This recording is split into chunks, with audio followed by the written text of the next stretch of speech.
नहीं बोलिए, आपको बोलने के लिए देश की जनता ने भेजा है। धन्यवाद अध्यक्ष। पड़ोस वाले भी समझ लो। अच्छा है। नहीं, ये तो पुराने, यहाँ पे आप जैसे लोगों के अनुभव का लाभ मिलता है इनको, पर आप थोड़ा अनुभव ठीक दो इनको। समय का ध्यान रखो। 6:30 बजे मंत्री जी मैं आपके एक से एक शब्द की वैल्यू समझता, आप कहो मैं बैठ जाऊंगा सर। नहीं बोलिए, आपको बोलने के लिए देश की जनता ने भेजा है। धन्यवाद अध्यक्ष। हम आपदा प्रबंधन संशोधन विधेयक पर विचार कर रहे हैं सर, जिसमें मूल अधिनियम की 79 धाराओं में से 51 धाराओं में संशोधन का प्रस्ताव है। हालांकि ये संशोधन आवश्यक हो सकते हैं, परंतु यह तरीके कुछ जटिल हो सकते हैं, खासकर नए सदस्यगण मेरे जैसे के लिए, जिन्हें मूल अधिनियम और संशोधन विधेयक दोनों का अध्ययन करना पड़ता है। इस विधेयक की समझ में कठिनाई हो सकती है और विधायी प्रक्रिया में जटिलता आ सकती है। इस संदर्भ मेरा सुझाव है कि यदि संशोधन विधेयक के माध्यम से मूल अधिनियम को ही प्रतिस्थापित करके एक नया विधेयक प्रस्तुत करे, तो यह न केवल विधेयक को अधिक स्पष्ट और समझने में आसान बनाएगा, बल्कि लेजिस्लेटिव ड्राफ्टिंग प्रक्रिया को भी सरल कर देगा। वर्तमान में संविधान की 7वीं अनुसूची में इसकी स्पष्ट एंट्री का उल्लेख नहीं किया गया है। मंत्री जी कृपया यह बताने का कष्ट करें कि वर्तमान विधेयक संविधान की 7वीं अनुसूची के किस एंट्री में कवर है। यह प्रश्न इसलिए महत्वपूर्ण है क्योंकि यदि हम इसे संविधान की 7वीं अनुसूची में स्पष्ट रूप से दर्ज करते तो यह विधेयक लाने का आधार और संसद की विधायी शक्ति को स्पष्ट रूप से मान्यता मिलती। इसके बिना यह विधेयक संविधान के तहत अपनी पूरी वैधता का दावा नहीं कर सकता, जिससे इसे लागू करने में होने में अस्पष्टता उत्पन्न हो सकती है। इसलिए मेरा सुझाव है भविष्य में इस प्रकार के विधेयक लाते समय संविधान की 7वीं अनुसूची में आपदा प्रबंधन के लिए एक स्पष्ट प्रविष्टि जोड़ी जाए, ताकि संसद की विधायी शक्तियां स्पष्ट रूप से विधेयक और औचित्य की तरफ पूरा करें। मेरा प्रश्न केंद्र सरकार द्वारा राज्य को आपदा के समय धनराशि और अन्य सहायता प्रदान करने की तरीके से संबंधित है।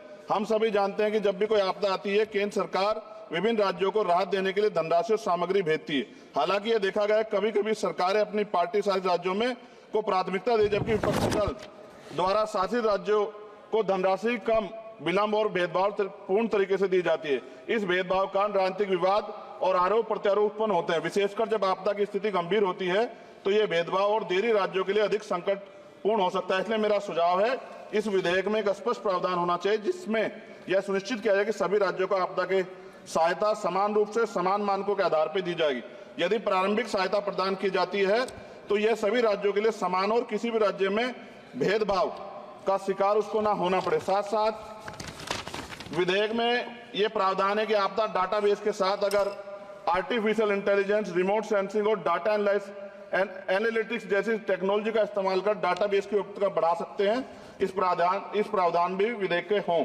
एनडीएमए में जो आपने स्पेशलिस्ट स्टाफ रखेंगे, क्या नियुक्ति में SC, ST और OBC को आरक्षण का प्रावधान दिया जाएगा? क्या ये बल सिर्फ मैन पावर होंगे या आवश्यक राहत सामग्रियों उपकरणों से भी लैस होंगे? इन बलों को वित्तीय संसाधन भी देने होंगे जिससे प्रभावी ढंग से कार्य कर सकें। आपदा प्रबंधन नीति डिजाइनिंग में पूर्व चेतावनी प्रणालियों के उन्नयन को शामिल करके पूर्व चेतावनी प्रणालियों को प्राथमिकता दी जाए। आपदा प्रक्रिया कोष में ऐसे प्रावधान होने चाहिए कि आपदा होने के 24 घंटे में ही प्रभावित राज्य जिला प्रशासन को एक निश्चित प्रारंभिक राशि जारी हो सके। जापान जैसे देशों के तहत 72 घंटे की महत्वपूर्ण प्रतिक्रिया योजना को लागू करना, ताकि समय और बचाव कार्य कुशल समन्वय में हो। जनता और NGO को भी एक्ट के तहत बनी सभी एजेंसीज के साथ मिलकर काम करने की योजना पर बल दिया जाना चाहिए। किंतु संशोधन विधेयक में ऐसा कोई प्रावधान नहीं दिखता जो कि आपदा के समय नागरिकों, NGO और सामाजिक संगठन रोल को सुनिश्चित करे। आपदा राहत को नागरिकों के लीगल राइट बनाने पर जोर देना चाहिए। और अध्यक्ष जी, सबसे महत्वपूर्ण ये है, आपदाओं में अपने परिजनों और संपत्ति को खोने वाले व्यक्तियों के मानसिक स्वास्थ्य को सहायता प्रदान करने के लिए मनोवैज्ञानिक पुनर्वास कार्यक्रम को आपदा प्रबंधन नीतियों में एकीकृत करने की आवश्यकता है। वायु प्रदूषण ये भी एक तरह का डिजास्टर है। दिल्ली और NCR के तमाम क्षेत्रों में अध्यक्ष जी इतनी बुरी हालात है, हवा जहरीली हो गई है। मेट्रो सिटी में सब जगह हाल है, इसको भी इसमें जोड़ा जाना चाहिए।